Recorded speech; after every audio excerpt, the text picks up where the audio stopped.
I was gonna ask which one do you think is better in your opinion, but I think you kind of answered it. It sounds like the reoccurring, more passive model is you prefer that one. Am I right?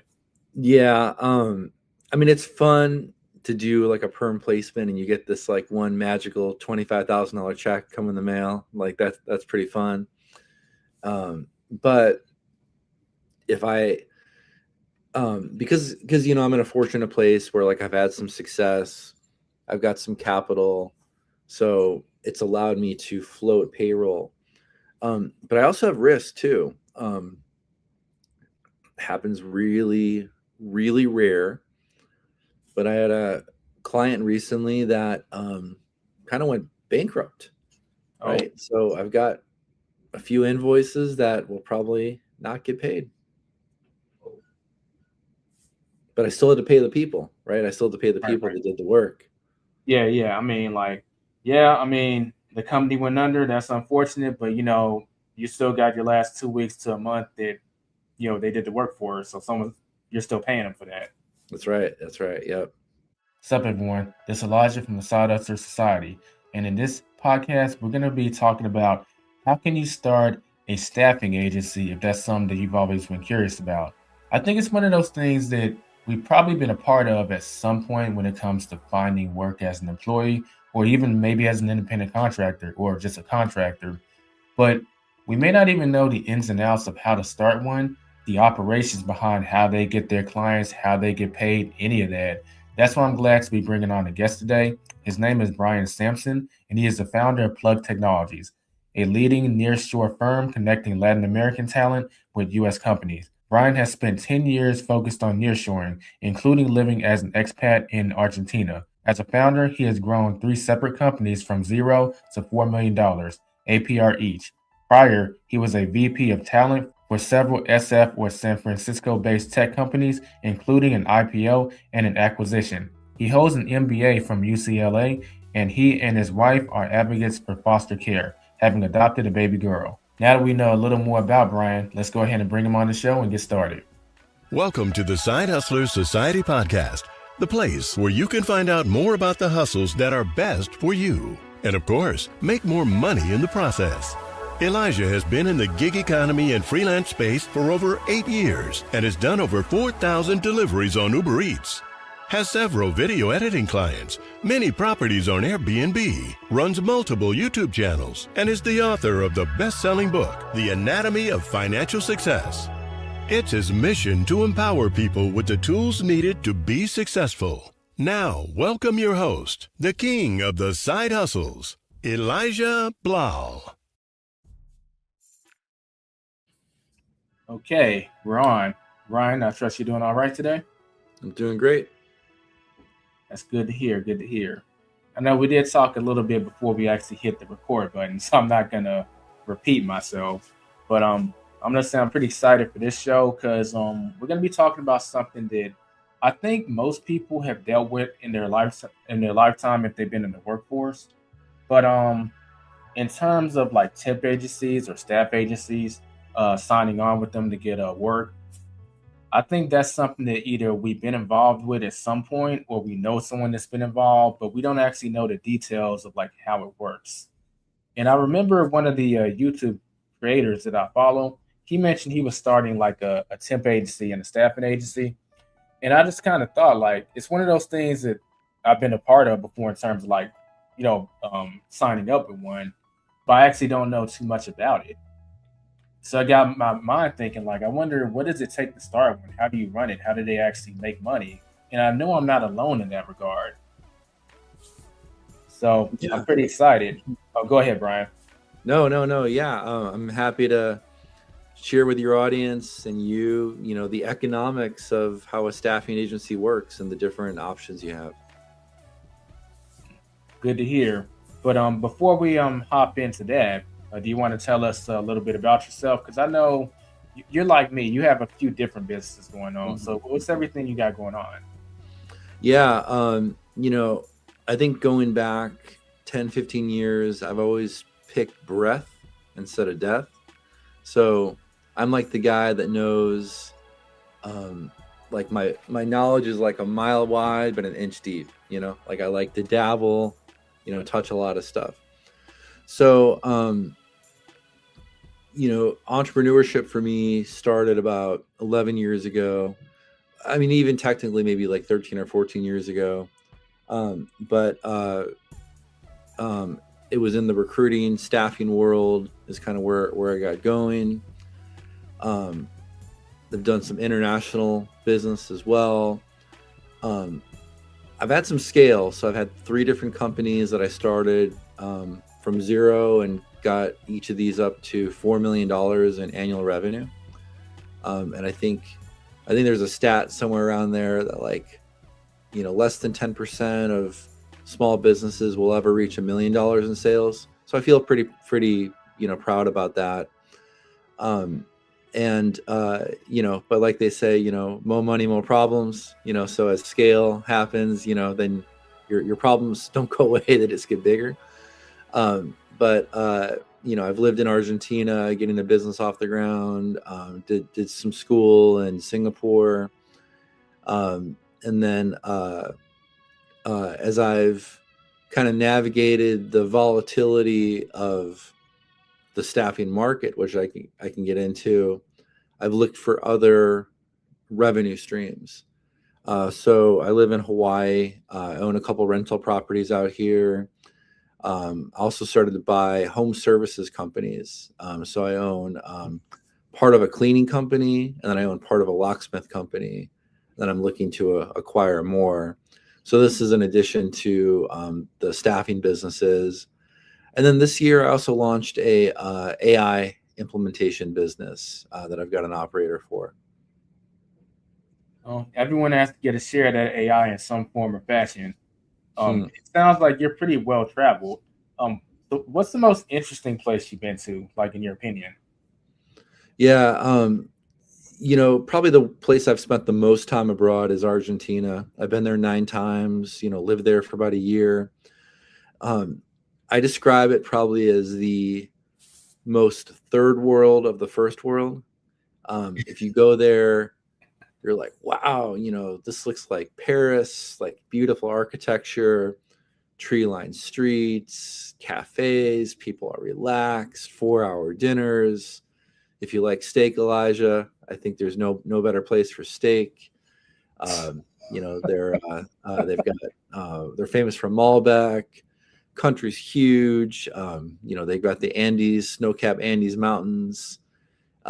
They also have Iguazu Falls in the north, and you know, desert, and they've got everything there.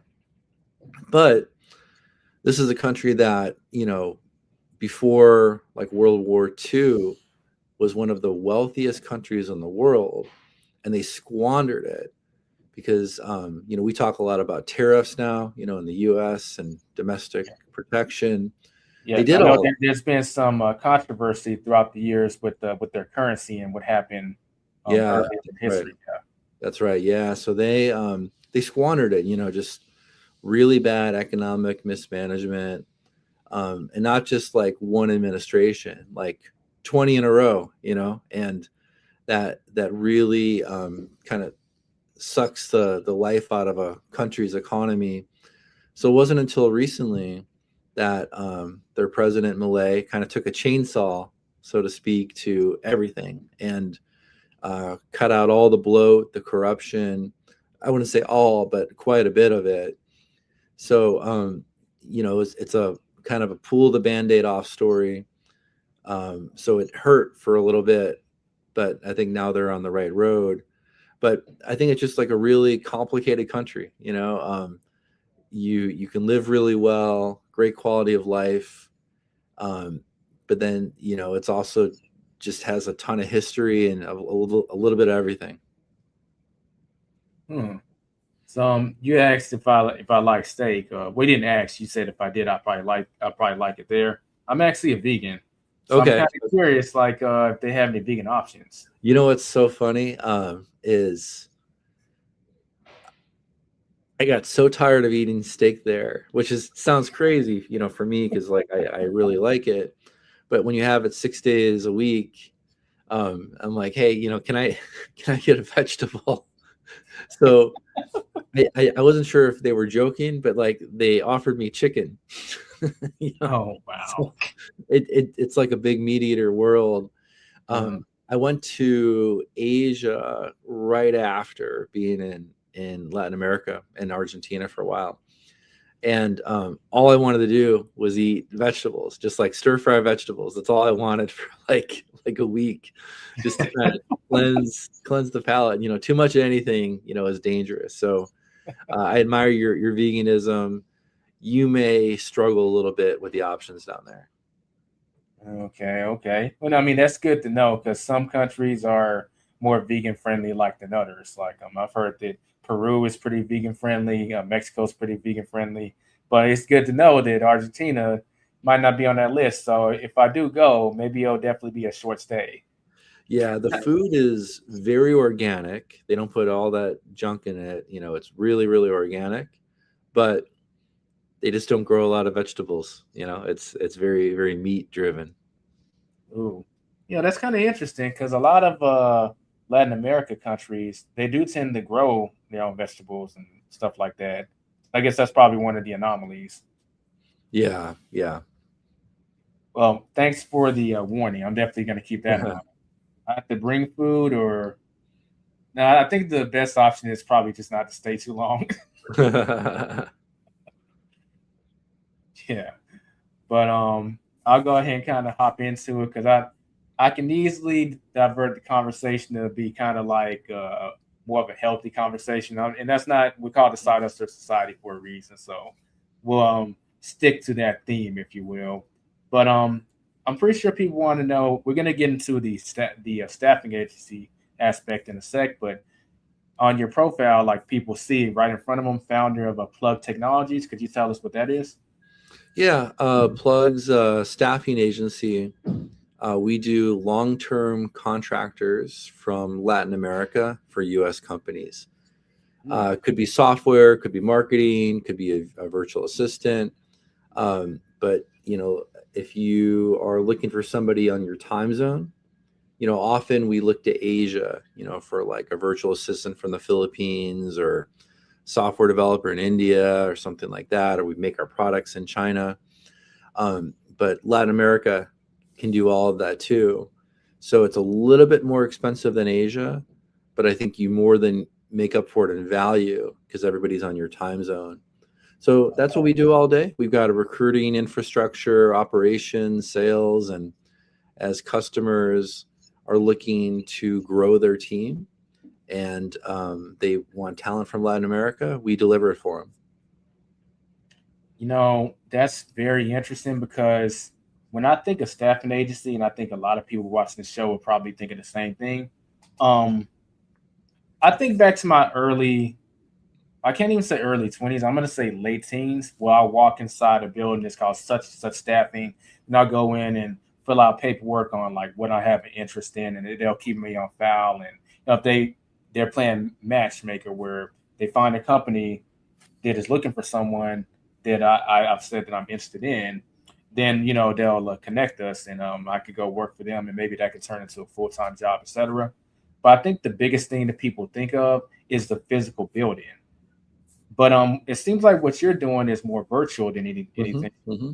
Do you feel that the physical building aspect of staffing agencies is a thing of the past? And if someone's looking to start one, they really shouldn't even be considering it, given the fact that commercial real estate is kind of ridiculous nowadays. But even excluding that, just with modern day technology, is it even necessary to have a physical building anymore? It's funny. My very first staffing job, not owning anything, I was just a recruiter. And ironically, I worked in the national accounts division. So I was in downtown Chicago, expensive skyscraper. I mean, this is like 20 years ago, so I'm dating myself here, but so who knows what the rent is today. But I remember that office suite was $17,000 a month. And, we just had a bullpen and we were calling people all across the country. I don't know if I even placed a single candidate from Chicago. They were in Connecticut and Texas and California and wherever. So there's no way that a company would bear that sort of office expense today, or if they really need it. But I think the signage probably doesn't hurt. So when you drive down the road, you see Apple One, or you see Manpower, you kind of remember that. So I think that probably helps. But aside from that branding, I think it's totally unnecessary to have the real estate. You can do it virtual. Okay. And would you say that some of that might actually kind of depend on what niche you're targeting in particular when it comes to your staffing agency? Because I know there are staffing agencies that specialize like in healthcare, others in like warehouse workers, other that kind of thing. And correct me if I'm wrong, there might be even staffing agencies that can do multiple genres. So would you say that has a lot to do with it too? Because someone who maybe specializes in the warehouse work type of stuff, they're getting temps for Amazon and Walmart and like Target, like warehouses. Maybe the in-office thing might help more since it's so locally driven, but other scenarios, it doesn't really make as much sense. Yeah, I think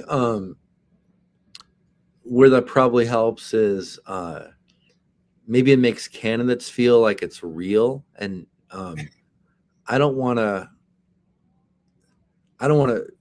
scare people, but there are scams out there. There are employment scams, and it's like a 1% situation. It's not happening all the time, but it happens enough where we hear about it. And if it's virtual and like you send your social security number with your employment application, and but like if you were to go to an Apple One office, you fill out an application, they ask you for your social, you probably think it's legit, right? But if you're sending it virtual, maybe you're a little bit nervous about that. But I think you're right. Local jobs where like IT staffing probably don't need to be in person. But like warehouse, where there's like a higher volume of workers, maybe higher turnover, maybe seasonal, people do it for a little while. If you're the staffing agency, you don't want a lot of turnover. You want people to kind of stay and stick around. So it's good to have that office to like meet people and kind of see if they're for real too. It's like a two-way street.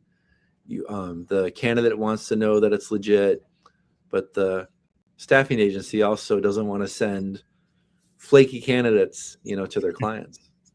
Right. Yeah, that makes sense. What kind of a staffing agency is a Plugg Technologies when it comes to like niche? Or do y'all have a niche, or do y'all kind of work? Yeah, we're really Latin America individual contributors, but most work is going to be IT. So software developers, QA, things like that. Okay. And let's say if someone wanted to start a staffing agency here in 2026, or you could let me know, but maybe some of this is pretty universal. So maybe someone's watching this a year or two from now, and maybe they're still inspiring to start a staffing agency. Like, what are some of the first steps that they need to take in order to officially start? Yeah, well, they should know that there's two types, right? There's perm placement, and then there's contract staffing, and they each have their benefits and pain points. So if you're doing a perm placement, it's kind of like being a realtor. You don't get paid until it's successful, right? A realtor doesn't get paid until that property closes,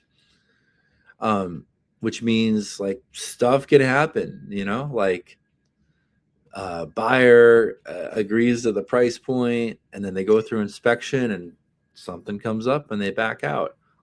Or maybe it's a case where they don't get approved for the mortgage, or whatever, like who knows, there's all sorts of things.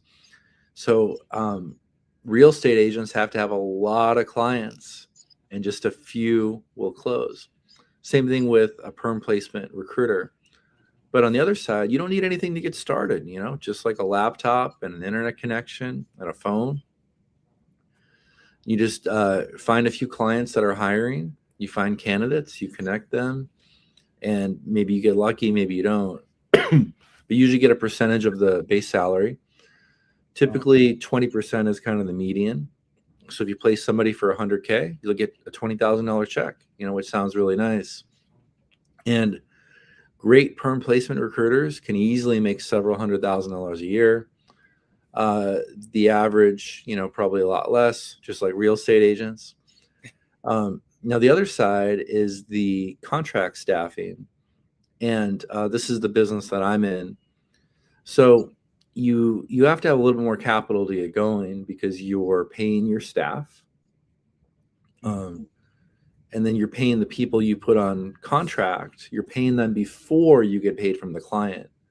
So you have to float payroll. And floating payroll for a couple people can be expensive. Floating people for a couple hundred people can be insanely expensive. And you're basically acting like a bank. But the good news is, if you ever want to sell that business, that's a really attractive business because people are buying your future cash flows. And you can get a great multiple on that. Where the perm placement business, none of that business is recurring. Once you make that placement, I got to go find another client. I got to go find another candidate. Where for me, I make money every month, just because people are out working. So in a way, it's kind of passive, right? Like I'm not the one doing the work. Other people are. And I'm earning their billable hourly rate, right? Mm-hmm. Wow. So one is a semi-passive model, but it's a little more expensive to get started. And the other one is very cheap to get started. If not, it doesn't cost anything, but it's not reoccurring. Correct. But there's a greater, I won't say chance, it has a higher earning capacity per deal or per transaction, rather. You're exactly correct. I was going to ask which one do you think is better in your opinion, but I think you kind of answered it. It sounds like the reoccurring, more passive model is, you prefer that one, am I right? Yeah. It's fun to do like a perm placement and you get this like one magical $25,000 check come in the mail. Like that's pretty fun. But if I, because I'm in a fortunate place where like I've had some success, I've got some capital, so it's allowed me to float payroll. But I also have risk too. Happens really, really rare. But I had a client recently that kind of went bankrupt. Right. So I've got a few invoices that will probably not get paid. But I still had to pay the people, right? I still had to pay the people that did the work. Yeah. The company went under. That's unfortunate, but you still got your last 2 weeks to a month that they did the work for. So you're still paying them for that. That's right. Yep. That's something to think about.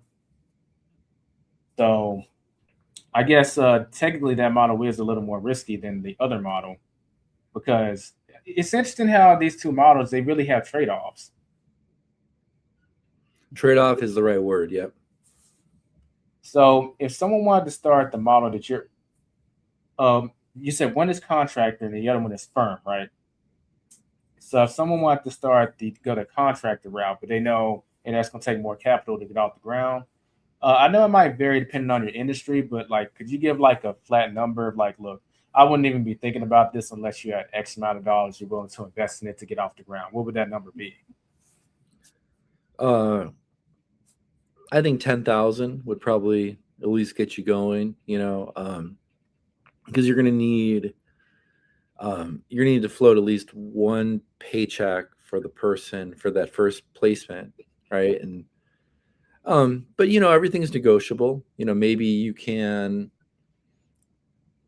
give that first client a massive discount in exchange for faster payment, right? And then that kind of gets your cash flow machine going, that you can go land other customers. But it's like a lot of businesses, you can't go after bigger customers. Because what's the issue with big customers? Longer payment terms. You want to do a deal with Google or Apple, they're going to pay you like on every 120 days or something, right? Mm-hmm. You want to do a deal with a small startup, maybe you can get 15 days, so you gotta consider all that. I have a friend who has a janitorial business in Louisiana, and he's grown it to the point where it's a 6-figure business. And he told me about how, like, when he started getting these bigger contracts from these bigger companies, he would be getting paid like 30 and 60 days out, sometimes 90 days out. It's like there's this, and I warned him about that. I told him that's going to happen, but there's this interval where, like, look, I'm used to getting paid at 30 days from but Right. now I got this client that has the bigger budgets and they can afford to pay, but they pay 90 days out. Mm-hmm. So it's like, well, someone's got to pay his employees in the meantime. There's a buffer where, like, it's going to be coming out that savings. So you got to make sure that savings is there. Otherwise, you're just going to miss the opportunity. That's right. 100%. But, entrepreneurship is risk, right? And it's not made for everybody. Well, the way I see it is, I don't even see that as necessarily risky. It's just important to know, because we're so, like, society conditions us to be addicted to, like, this paycheck. Like, every 2 weeks we get a paycheck. And once you exit the employee world and get into, I would call it the real world, if I'm going to be honest, this idea of a paycheck is really a fallacy that only exists in the employee world. In the entrepreneur world, the investor world, like any other scenario, that paycheck is like, look, there are terms on when you're going to be getting paid, but it can be 30 days out, 60 days out, 90 days out, or it might even be a full year if you're starting your own business and you need to be working for free to get the momentum going. The moment you get out this emotional cage of needing that paycheck and figuring out how to survive without it, the world really just opens up. Yeah, 100%. Yeah.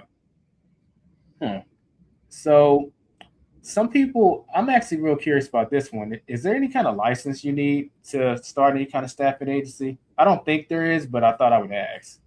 Yeah, that's a good thing. Even like a realtor, you gotta be licensed, right? But recruiting, nope. You don't need anything to get started.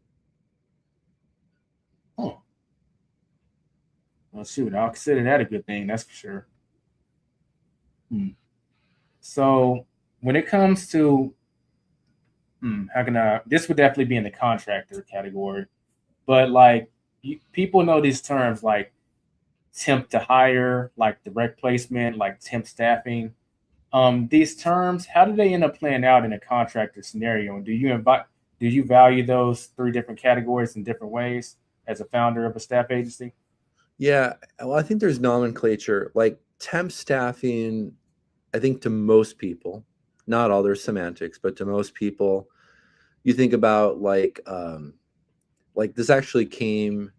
There's a staffing company called Kelly Services, and they would call it like we'll send a Kelly girl. This goes all the way back to like the 50s or 60s.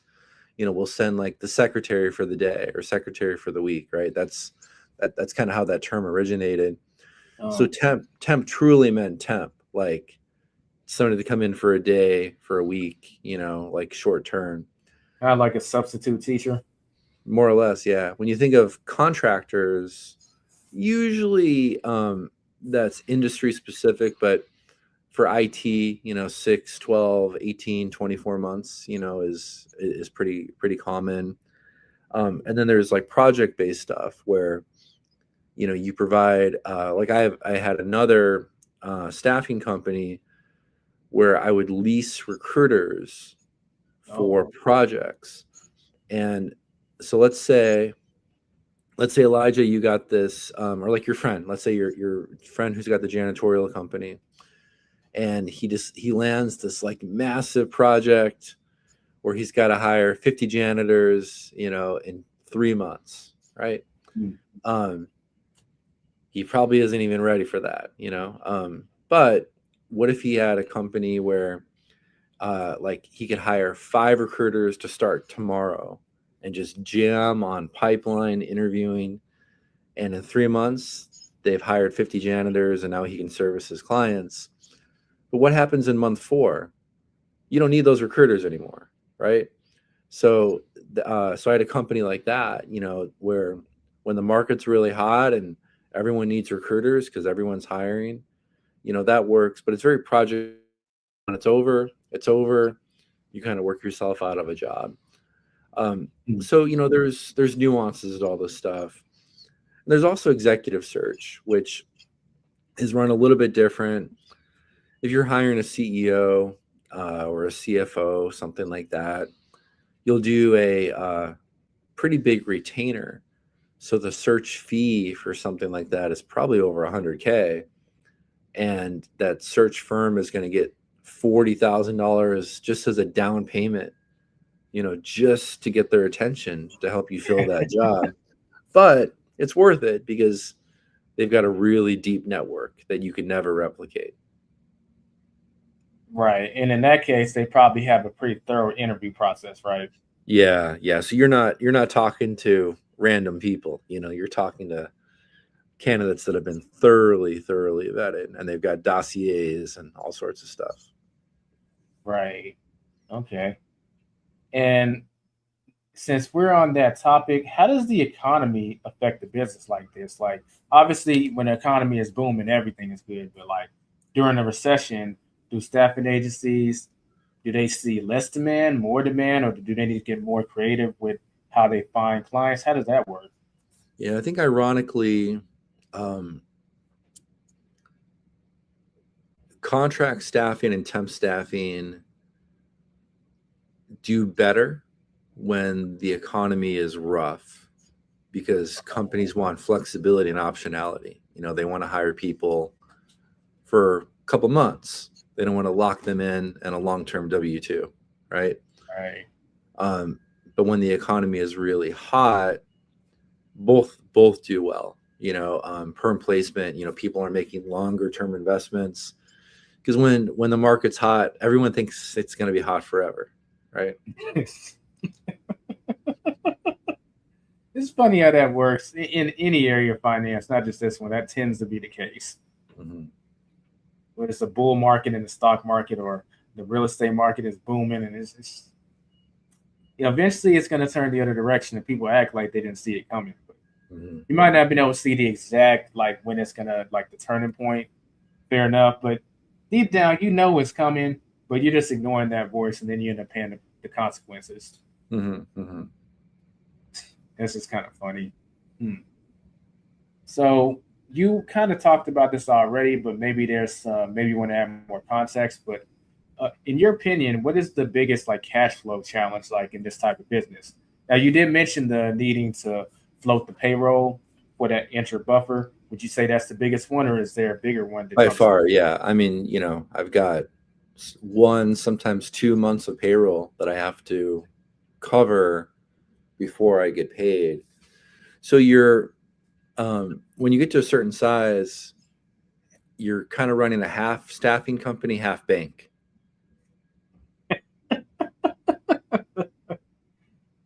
Well, given the context, that makes sense. Speaking of bank, have you had a situation where because of whatever is going on, you had to visit a bank and ask for a loan to kind of or have you managed to? In staffing, what's common is a line of credit. So you'll tap the line of credit to help you float your payroll if you don't want to use your own cash. So then it's just a matter of, is the interest rate worth it, or do you want to use your own capital? And I've done both. Okay. I'm kind of curious about the bank approval process in this situation. Because if someone goes on a real estate deal and they need to borrow money from a bank, a lot of times, if it's the right deal, they'll look more closely at the real estate deal itself, and they're kind of lending based on that. But you don't have as much to do with it versus other things where well, you need to make sure your credit is in line and stuff like that. Does staffing agency fall closer to the real estate side? Because it's such I'll say more of a formal business, and the numbers, as long as you're, keeping accurate accounts, you can pretty much show the cash flow, stuff like that. So they're looking more closely at the business and not so much the individual, or is it a little of both? Well, I think if it's founder led, there will probably be a personal guarantee, just like most Okay. situations. But if you're a big billion-dollar company, there's no personal guarantees there. It's just the business is as collateral. The business is on the hook. But yeah, I think either way, they're going to look at your financials. They're going to look at your P&L, your balance sheet, all that stuff. Okay. So make sure you have your ducks in a row, but you should be doing that anyway, not just if you need a loan. But yeah. True. Okay. So there are plenty of staffing agencies out there, especially nowadays where you don't need a physical building to necessarily start one. So if someone does start one from scratch, like what would you say is some good ways they can start to land or get the word out about their staffing agency to their target market? I think conferences, events, sometimes just little things like dropping donuts off at your customer's office works. And in this day and age, there's all the automated marketing outreach and AI stuff. And sometimes it works and sometimes it gets noisy, so you're really a B2B professional services company, and every other B2B professional services company is doing the same type of stuff. Okay. So essentially you brought up like AI. Are there some creative ways you found to use ChatGPT to help generate like different ways of finding clients, or not really? Yeah, it's something we're experimenting with right now. I wouldn't say we have a success story yet, but we're running experiments. Okay. And it doesn't have to be ChatGPT. It can be any kind of AI. I mean, there's a bunch out there. In fact, OpenAI, some people are kind of skeptical about its future given the decisions they're making and also their ability to not generate a profit. So yeah, I won't go down that rabbit hole though. I think the internet has done a good job doing that for me. yeah. So how did you personally, when you first started your first, as in you being the founder, your first temp agency, how did you land your first clients when you first started out? There are people that I already had relationships with, and people tend to want to do business. Like they'll give you grace on delivery because they like you, So remember that this is, I think, especially true when you're in your 20s. You forget that one day you'll be 40 and your peers will be 40, and then they're all in buying positions, right? They all have budgets and they can all buy stuff from you, and you can sell stuff to them and vice versa. But when you're in your 20s, like no one's thinking like that. So remember to invest in the relationships all the way throughout. Right. And there's plenty of people, whether they're friends or contacts. I mean, obviously in our early 20s or late teens, like we're broke, but we're on the right path. And then fast forward, I'm 34, and like all of us are doing some pretty interesting stuff. And that not necessarily everyone is an entrepreneur; they could be an employee. But the thing is, we all made the right decisions and kept going, and we're all in a position to support each other in various ways, and that includes with the money. And it's not even just support. Sometimes I genuinely have something that can solve your problem and vice versa. But you got to cultivate those relationships, and more importantly, keep watering them throughout the years. That's right. That's right. That's absolutely right. Yeah. Yeah. Thankfully, I've had some friends that have been clients for a decade and clients for multiple different companies that I've had, just because I take care of them, they take care of me. It's a long game with this stuff. Right. Yeah, I think that's something people need to take a hold of nowadays. I think this AI stuff has made people forget that it's important to make sure you're cultivating relationships with human beings too. That's right. But speaking of AI, and this doesn't necessarily go in the same category as AI, but I think it's pretty vital for a staffing company. are there any systems or software that you feel is like kind of essential to running a staffing agency, whether it be like this Yeah, system? yeah. Go You ahead. really need an applicant tracking system, and you could go for something more expensive like Bullhorn, or you could just use Google spreadsheets, right? But you need some way to track your candidates and track your customers. Okay. You said Bullhorn, and that's something that's kind of on the more pricey side. Yep, Okay. Let me. Is this what you're talking about? Do you see on the screen? Uh, yeah. This is this what you're talking about? that's correct. Okay. Uh, yeah, it must be expensive if it's asking you to request a quote. Like when it's not listed on the website, you know it's expensive. Yeah, yeah. It's like when you go to a restaurant and it just says MP market price. Like you mean the lobster's not $9.95? Okay. Um. So I'll definitely have to keep that in mind. I was going to ask, do you know how much they charge? But I guess it's just completely customized. Like depends on what your needs are and stuff like that. Yep, Hmm. Okay. But you did say that you could start out just using something as simple as a Google spreadsheet. that's right. Yep, yep, absolutely. Hmm. So if someone did want to start out using Google spreadsheet, um, do you feel like there's some templates they could probably find out there? Would they need to build something from scratch? Well, just think about what do you need in that spreadsheet. You probably need the candidate's name, the role that they're good at, the location, the city, phone number, email address, LinkedIn profile. You start to build out your columns, and then when you've got a couple hundred or a couple thousand, it starts to feel overwhelming. That's when you get a real software that specializes in it. Okay, makes sense. So this next question, I think since everyone has heard of a staffing agency, they're a little familiar with it. They might actually forget about this, but mistakes are part of any kind of business venture. Important thing is that you learn from the mistakes to make the appropriate adjustments.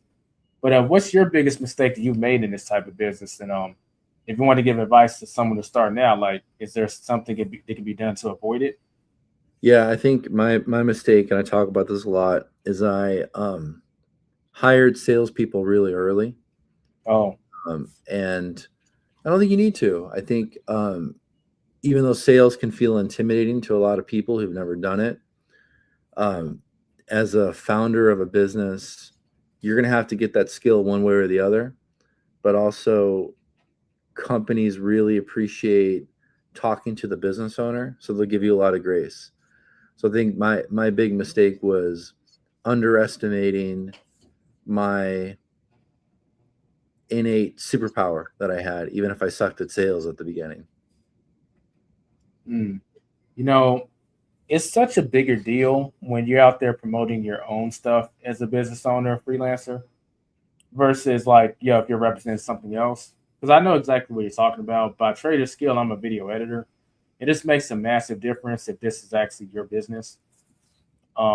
People really will work with you in the beginning, and they refer you more. It makes a big difference if you're the one doing it. Not to say that you should never outsource it. Obviously, you need to outsource it once you get big enough. But I think you'll just grow faster if you do put in the work yourself first. Yeah, that's right. Yep. Always invest in yourself. Mhm. Okay. Well, maybe it's a sales story, maybe it's not, maybe it's something with the day-to-day operations, but you could tell me what's the craziest story you've encountered when it comes to running a staffing agency? I know it's one of the more formulaic businesses, but that doesn't mean you might not have a crazy story to share. Oh, I mean, this is kind of funny, I guess, or silly. Like just two little ones that I thought were funny. Okay. I remember early on in my career, I had this resume that I still remember, of and we were recruiting like an entry level job, like entry level customer service or something. We got this resume, and like I appreciate this guy, but I think he had worked for like KFC or Popeye's Chicken or something, and like his bullet points were like, was in charge of regular and spicy chicken, and it was like. It was such a funny, just such a funny bullet point. I still remember it. Or another one where the guy didn't put his name on the resume; he just put what he did. So there's used to be a software called PeopleSoft, so he just put his name as PeopleSoft consultant. So I think my colleague called him and said, "Hello, PeopleSoft consultant. This is technical recruiter." That's pretty creative. Like, it gets someone to pay attention to the resume. I mean, like you're scrolling, and that's a pattern interrupt. Yeah, that's right. I gotta respect that creativity. I don't know what job they were applying for, but if it has some creativity involved, they definitely got it. That's right. Okay. Yeah. Brian, we're about to start winding down the show in a few minutes, but I always like to ask my guests if they have any questions that they want to hit me with. So, do you have any questions you want to ask me? I wasn't prepared for this part, Elijah. So if there's anything you want to add, go for it. Let me think. Okay. Well, I could say that too, but I'm not going to leave the audience hanging like that. Let me think of a question like right here on the fly. I know you're going to say, well, no, I don't. What's the biggest change from when you started the recruiting game or staff agency game to now? What do you feel the biggest change in the market has been? Because that could help people. Yeah. Well, I think there's a clear answer in this one. Before COVID, it was kind of a normal, like, people would choose to be a recruiter or work in sales or staffing, or they pick something else. And then from 2020 to 2022, it was insane.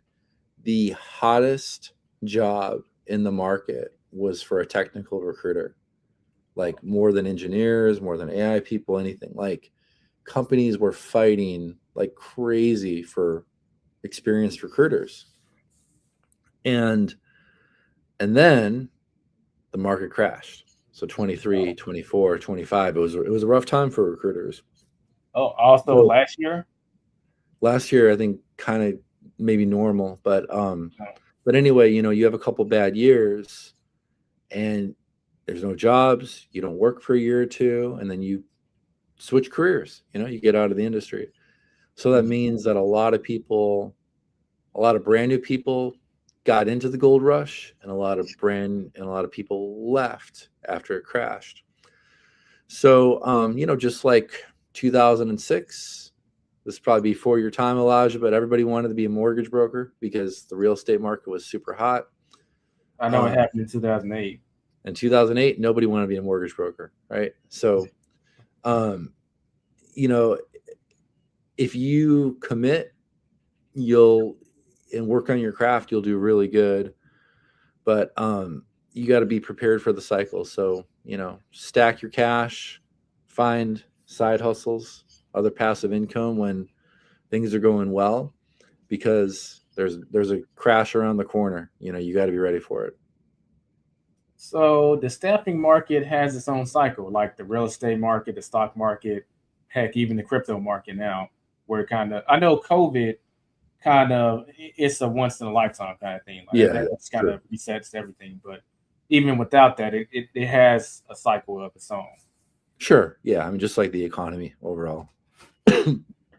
Okay. I hadn't thought about looking at it like that, but that's definitely something that someone should keep in mind if they're going to be entering this business. And would you say this is very side hustle friendly too? Or like, it's not something you got to dive into a full-time initially. You could do it part-time-ish, and once you start making enough money, then you could go into a full-time? Yeah, certainly. I think it's a network game, so whatever area you know a lot of people in. Even if you happen to be like I think I heard from your intro, it was either DoorDash or Uber Eats, but maybe that means like hundreds of drivers, right? And if there's like a new food service company that comes up and they need drivers, like you could leverage that and monetize that, and all of a sudden you're in effect like you own your own staffing agency because you're a broker of talent, right? Well, that's a thought. This channel was originally called the Uber Lifestyle. Then I changed it to the App Lifestyle. And that's when I expanded into side hustles in general. Mm-hmm. So a lot of people that are still in the gig economy, they actually do watch this channel. So that's pretty interesting. I like how you took something that applies to me and you kind of saw how does the staffing agency model work for him. And it's kind of like you could do that for like any industry pretty much, right? Mm-hmm. Yep. As long as you know you've got a network of interesting people, you can monetize that. Okay. Cool. So Brian, where can people get more of you and get more of Plugg Technologies if they want to know more about it or even hire you as a client? Because there are companies that watch my show too. Maybe they're thinking in the back of their head, like, if I don't need them today, I might need them in the future. Well, I might need them today. So where can we get in touch with you? Yeah, Plugg Technologies, Plugg, and the website is plugg.tech, TECH. All right. We'll be sure to leave links to that in the description and also the pinned comment. But I would say that covers it. I learned a lot about the whole staffing agencies concept because I didn't know too much going into it, but I feel a lot more informed now. So we appreciate you coming on the show, Brian. My pleasure. Appreciate the opportunity. Everyone that's listening, if you can give a thumbs up, if you're watching on YouTube, that's greatly appreciated. Don't forget to subscribe if you're new. And if you're watching on the other platforms or listening rather, Spotify, Apple, etc., you can drop us a rating or a review. Tell us your thoughts on this episode. That's greatly appreciated. It's been Elijah with the Side Hustle Society, and we'll catch y'all in the next episode. Be safe and be profitable, everyone. This episode may be over, but your hustling journey has just started. Visit thesidehustlersociety.com to access all links and resources mentioned in the show that will help you on your hustler's journey.